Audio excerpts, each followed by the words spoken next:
Yo, what's going on? It's someone that's no one, and welcome to something a bit different. We're here to talk not necessarily about substances, but mental health. Specifically, my mental health. What I've been diagnosed as from a young age, and that's being on the autistic spectrum. Now, I never really opened up about this to really anyone, so this video feels like a huge step for me.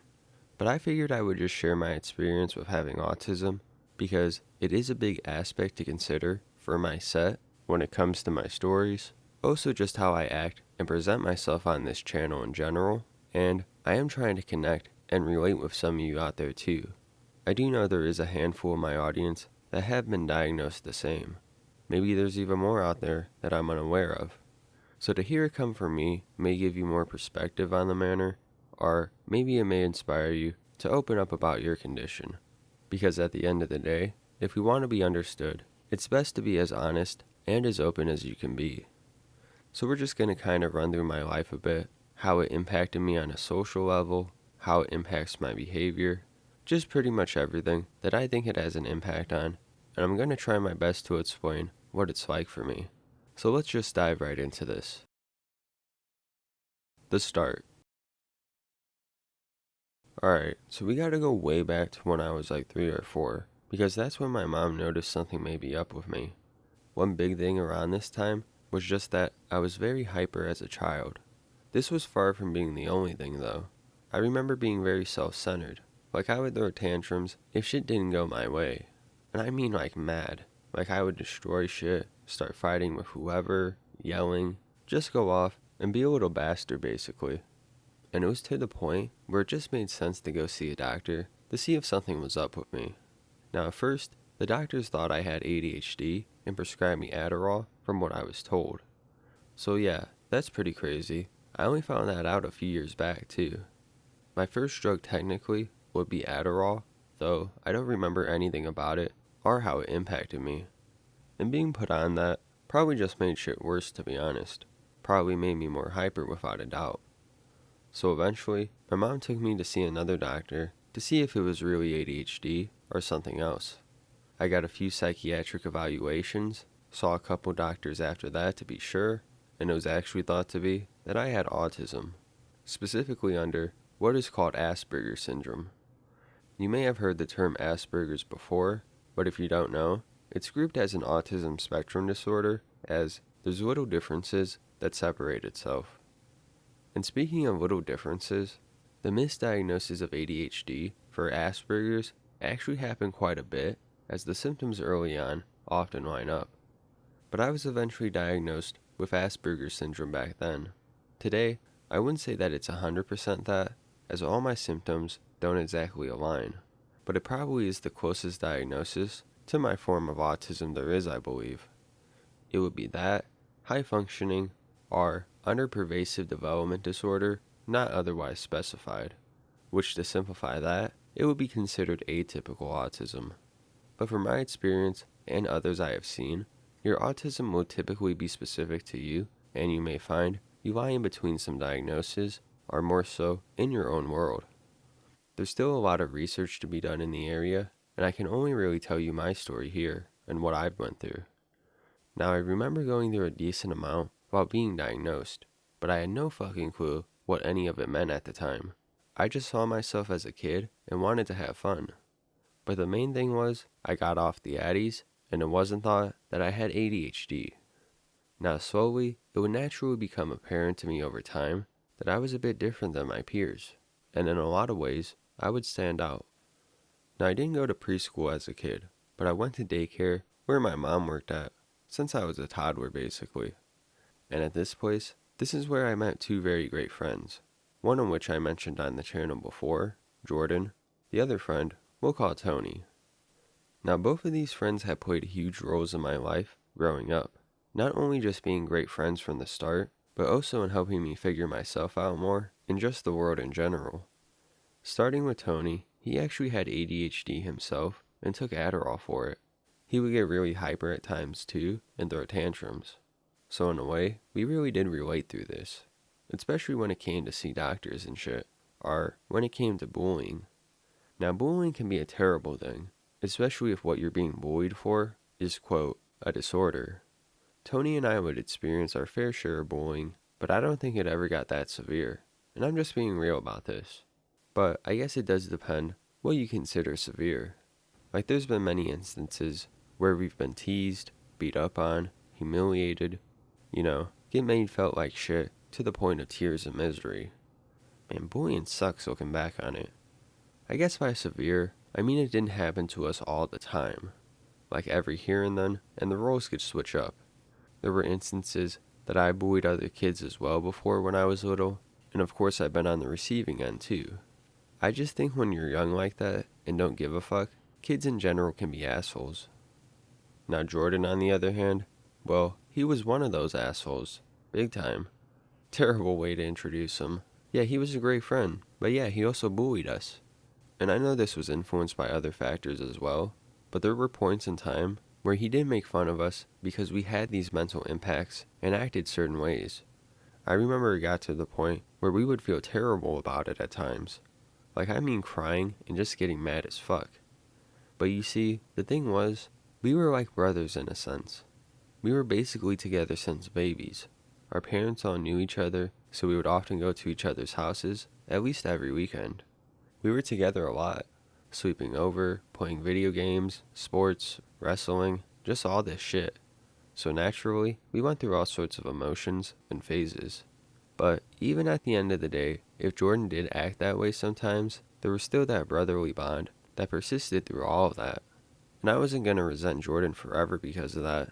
Tony and I did hate him at times, no doubt, but we were kids, and we would grow up out of that. I remember very young, when I didn't really understand what having autism meant, Jordan would bring it up to make fun at.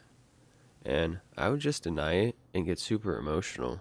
And this is really just the start of my awareness as to having it and recognizing that I was born different. But no doubt, these two played a massive role in shaping me into who I am now. Development and school. So something else that stood out from the start was I had a keen interest and care for organization, and this would develop drastically as time went on. From the start, I was told by my mom that I would organize my toys. She said I would place them in a certain way or line them up in certain formats, and if they weren't just right, I would get pissed off. I remember doing this especially with Hot Wheels. I had a huge collection of them at one point, but from my point of view at the time, I would just get fixated on narrating this story out with all of my toys. I would give the toys personalities, I guess, and a big part of the goal was to commence a series of interactions, almost like a math equation in a sense, but I never really thought about it like that. There's always been a large degree of subjectiveness for me in the things I do, but I find it's often designed like a technical system. The thing was, I would be super repetitive about the system and having it go. I would become extremely fixated on it. My mom and others saw this aspect of me more as a strength rather than a weakness, which somewhat translates to my performance in school. Now for the most part, I was considered able enough to have classes with the quote, normal kids. And when it came to work and following along, I could keep up just fine. In fact, my early years of school were probably my best, since that's when I was the most invested. I would normally get straight A's up until like 4th grade or so, when I started not to care as much. But early on, while I could just keep up fine with my grades, as a student, I was one of the worst to deal with. Now I would get into fights commonly, just for the hell of it, up until like 5th grade. Even after, I still had some breakouts, but I don't think I would be considered violent necessarily. Well, then again, it depends on what you define as violent. With me at the time, all I'm saying is, expect some bruises. I wasn't doing wild shit like trying to kill anyone, stab someone, or something like that. But in like kindergarten through 3rd grade, it was very common for me to have meltdowns and get all emotional over shit I didn't like, which I'm sure we can all attest to when it comes to public school, that there's a ton of shit to not like about it. For me, it's more so about the interruption of a process that I'm invested in. Like, if we were playing a certain game and it came to a stop when I still wanted to keep going, for example. So, from the start, they already knew I was going to be a problem. If I was a problem at daycare, where they basically just let you play and do fun stuff so you behave. They already knew I was about to be a huge problem at school. So what did they do to go about handling an on-edge, self-centered, potentially violent, autistic child? Well, they assigned me a helper, and this, I think, did somewhat help. What I mean by that is, they would basically have an assistant around in the classroom just in case I started to take things too far.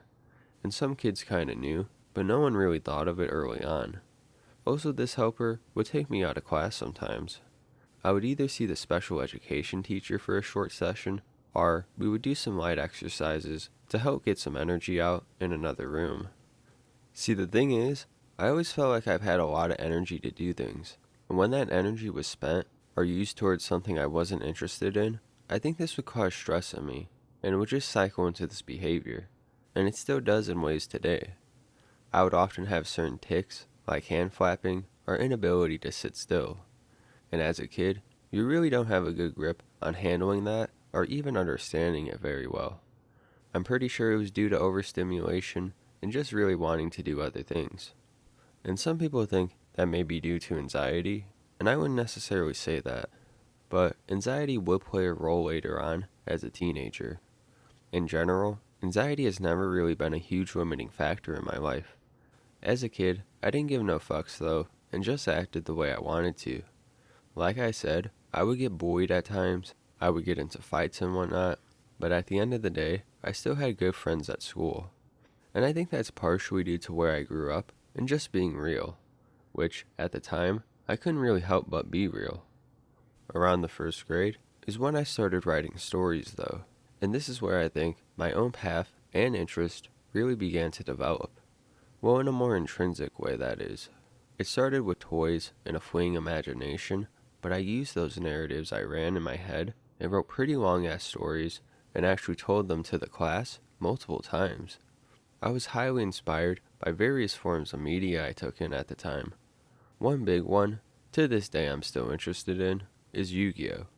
I have a pretty big collection of cards, easily over 1,000 if I had to guess, with some rare ones as well. Now I love the aesthetic and general theme that show brought, but I took a liking to the cards, I think even more. So much so that I took to designing a very complex giant war simulation game as a young kid, like at 6, 7 years old if I had to guess. I would literally fill out tables with cards and various scenarios running this simulatory process based on mathematics and chance. Whilst among this, through my imagination, I would still be placing life and energy into these cards, these factions, these various monsters, warriors, dragons, giving them distinct personalities like a story. Like the level of detail and organization my mind focused on really just started to spiral and get ridiculous. And I made sure that this was basically all connected and synchronized. The thing is, I would just get lost into this for hours at a time and be really repetitive about it, almost as if it was an addiction in a sense. An activity like this, still today, is something I can love getting lost into. But school in general was rough. I didn't like a lot of the restraint I felt while I was there. And I would say this was somewhat true for most of my school life, even when I had a better understanding of myself and tried to make things work well. On the outside though, I could find much joy in my organizational ventures. But this doesn't mean things were always peachy with my family.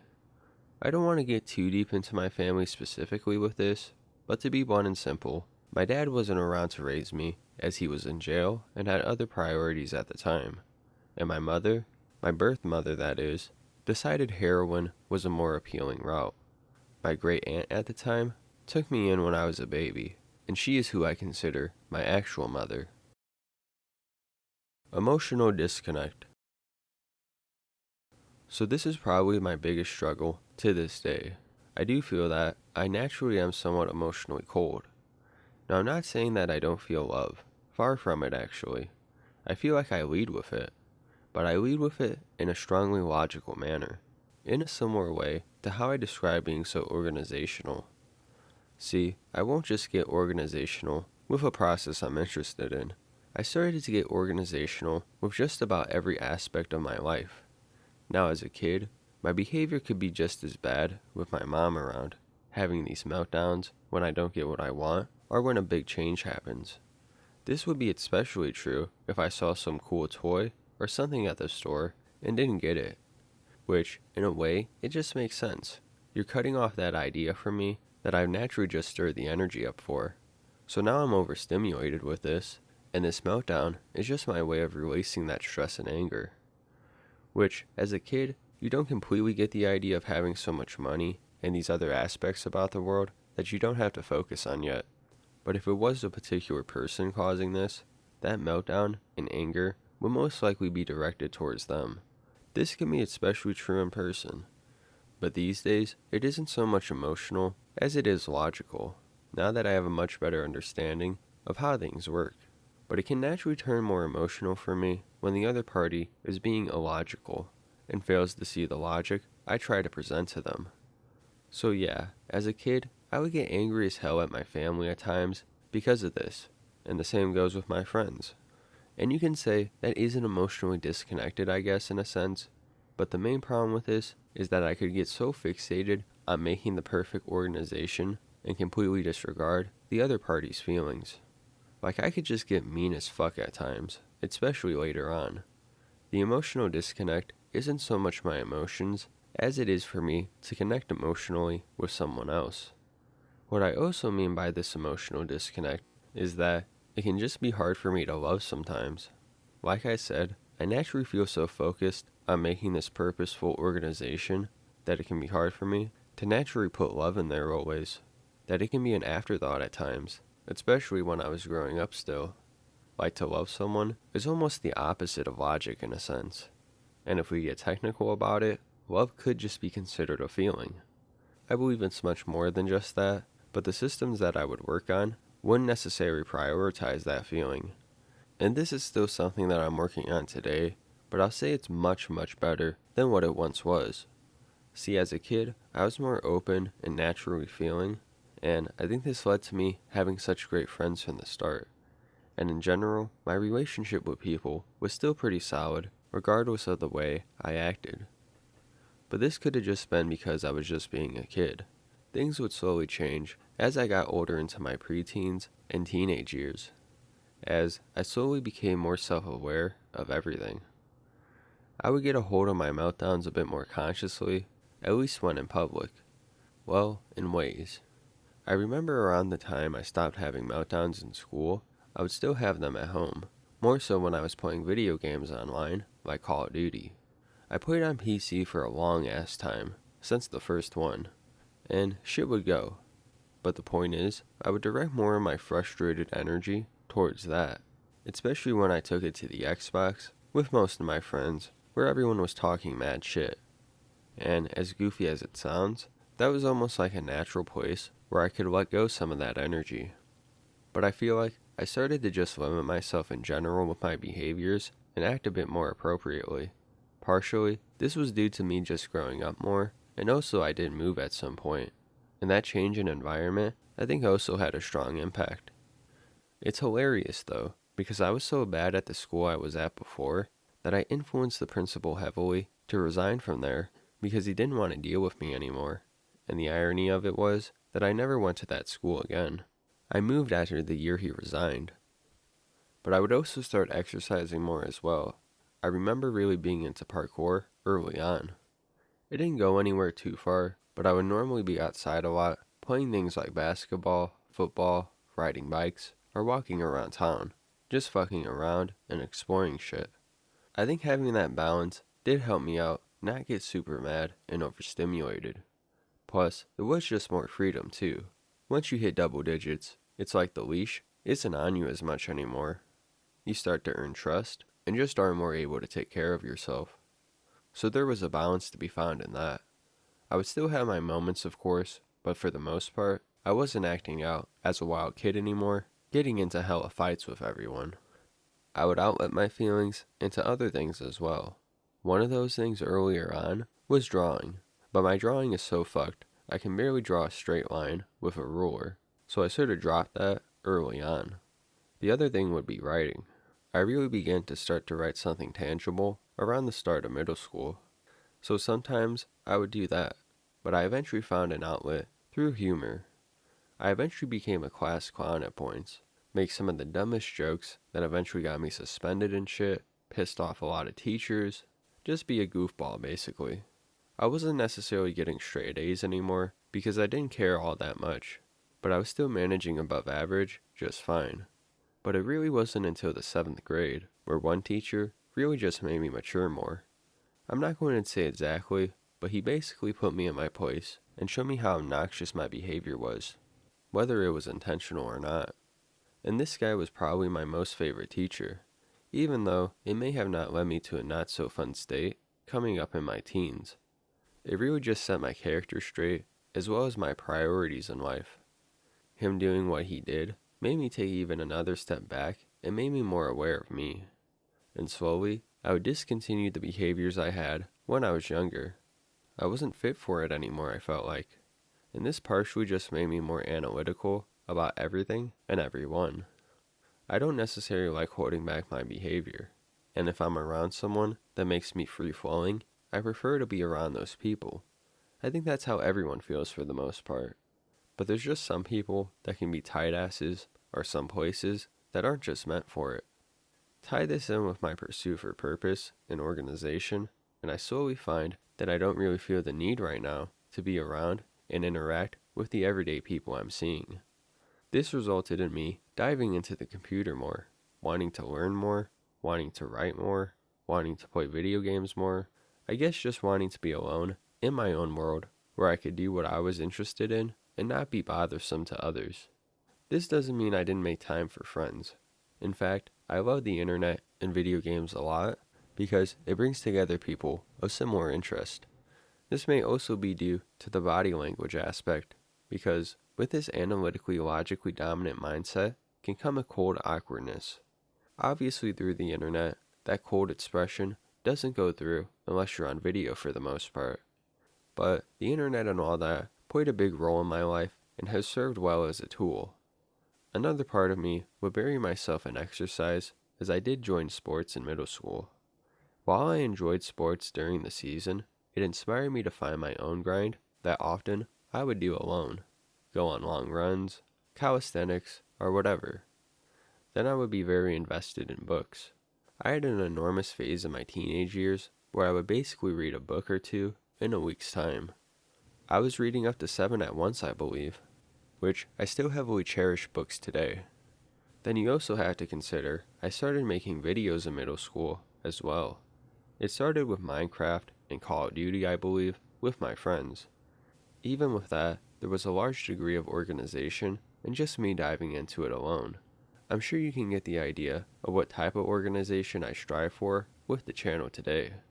But my interest and just the way my brain is wired, I believe, leads me to naturally want to dive deeper into this and be alone. Which, for the people that love me and want to spend time with me, this can at times seem like I'm emotionally disconnected because I'm so far deep in my work. As for like strangers though, or like people I just casually see here and there, I eventually came to just feel awkward and out of place in many situations. Part of this reason was just because I felt so different than everyone else, but also because I felt like I was forced to go to school and it wasn't serving me a strong purpose, which I'm sure many people feel that way, but we'll leave that discussion for another time. So because I felt a strong disconnection from this environment and that I don't belong, I wouldn't care to get to know people really. In fact, it felt just wrong to try and do that. Like, it would be too forced. My social interactions slowed down because the spark wasn't there, to put it simply. Not to say I didn't have friends or anything. Being in sports easily led to many friends, but during school hours, I most of the time would want to be on my own studying or working on my interest. I think some people come to think that autistic people are shy, but I think the reasoning some of us may be quiet is often far more complex than that. Like, not to say I don't experience anxiety, because I think everyone experiences anxiety. But I think what could happen is I could leave certain things or interactions hanging, which may lead to awkwardness or an anxiolytic tone. And this can still happen today, especially with small talk. I think because small talk is just considered something that doesn't matter for the most part, there's an inability to pursue it that can arise in me. I'd much prefer a discussion with depth, but thing is, Not everyone wants to dive deep like that, especially just by random chance in public. But also, I do feel it is pressure at points, especially if you're just somewhere working a job, or just put in a situation where you gotta be around certain people. There can be a certain standard you have to meet sometimes with people, whether you may like it or not, and for me, it's really difficult because the spark may not always be there. So when my behavior is more forced like that, I do think I can come off naturally more out of place. I do think my awkwardness is more complex than I've explained here, and sometimes I don't really understand the workings of it still. So as a teen, my biggest problem was just dealing with this social awkwardness. And keep in mind that I didn't even really know myself at the time at all compared to today. And I just kinda acted in a way that felt natural. In ways, this behavior has helped me get my life on track and not get caught up in bullshit, at least not too much. But in other ways, it really hurts, because I feel like my empathy is limited, and I'm not always able to act the way I want to act in certain situations. Today, conclusion. So I think I laid out the main parts of how having autism has impacted my life. I do think that I'm on the spectrum. They do consider me to be highly functioning, since honestly, most people don't naturally think I'm autistic, and I can get by fairly easily as a normal person. Maybe by watching this channel, you've noticed some traits yourself. I personally think that this does impact the way I talk and sound. If you don't know, for some on the spectrum, it can get to the point where they can't even talk. So I think partially just the way I enunciate, some of my grammar, and my voice, Walter Jr. head ass, is affected. But like I said, you can just see how I'm building a library with this channel, and it is based off a means of organization and chance. Like, people think I'd be picking the best reports or whatever sometimes, but honestly, just about all of the videos have been up to sequence or probability based off a system I've designed, which always is a work in progress, and it's all to avoid bias, of course. Like, I chose the design, the look, and theme of the channel, but the actual videos and reports are up to chance, even most of my stories and topic videos. And looking at each video a bit more, if you don't know, every video I make is scripted. Apologies if that kills the realness to it or whatever, but I've always made scripted videos. I won't always go 100% by the script, but I will mainly follow it. The reason for this is because I want everything I want to talk about to be organized. For some, they may be able to keep it in their head, but my level of organization needs to be written out, I feel like. Trying to remember everything always can be tiring. Also, I feel like I'm just better able to explain myself through writing. And this is somewhat the reason I haven't tried to stream yet. On a stream, you want to be more loose and real, which, if you know, I typically will be for smoke sessions, trip sessions, and whatnot, but I guess with those, I'm more so bound by the purpose. It is also just the pressure of streaming. I mean, I don't want to come on and just choke, you know? And some of you may be thinking, well, if you got a script for something, then why not just read a report live or whatever? And there's a problem with that. The way I talk can often lead to there being a need to edit the audio, I think. I often will go back and fix things up in terms of flow and whatnot. This can be especially needed when reading someone else's writing. You have to remember that everyone sort of talks in their own way, using their own phrases, descriptions, and whatnot. Trying to jump into everyone's talking perfectly is pretty much near impossible. But with all of this, I'm not saying I won't ever stream. I just want to make sure to do it right and when I feel like I'm ready for it. I don't want to rush something out and end up with a pile of crap. But these are some things I'm just working towards. This level of organization pretty much extends to all areas of my life. I would say that it is addicting in a way, almost OCD, but I like doing and acting out the plans just as much as making them. I'm still working on balancing things out on the emotional side, but I feel like every day I'm making progress. I think my teenage years were somewhat of a hell, as I felt like school was almost like a jail. But now that I stepped into alignment more with what I want to do and found more of a balance in tending to my own life, I do feel like my autism could be more of a strength rather than a, quote, disability. But I feel like I went into detail quite a bit and gave a good idea of what autism is like for me and how I've dealt with things thus far. I'm sure there will be other challenges yet to face because of it in my life, so I wouldn't be surprised if we have an update video later in the future. I'm very far from being perfect, but I do feel happy in my life. As a kid, I kind of felt all over the place, but seeing how I can concentrate my efforts and behavior now as an adult, this condition can feel much more like a gift and not at all like a curse. I hope this may shed some light for those dealing with something similar or just autism in general, and hopefully this gives you a better understanding of someone that's no one as well. Like I said, I don't really talk about this to anyone, and getting this all out there has made me feel really good with myself on top of things. So we're going to end it there for today. If you guys did enjoy this story on my autism, if you want to hear more about it or mental health or really anything at all, let me know in the comments and we'll do that. If you have a trip report of your own you want to see, you can send it to me in the link in the description or email me at NoOneSubmitReport@gmail.com. If you want to see a new exclusive report every week, follow my Patreon, link in the description. And if you can, like the video, subscribe to the channel if you haven't already, follow the socials, share the video. It's been Someone That's No One, and I'll see you guys next time. Peace out.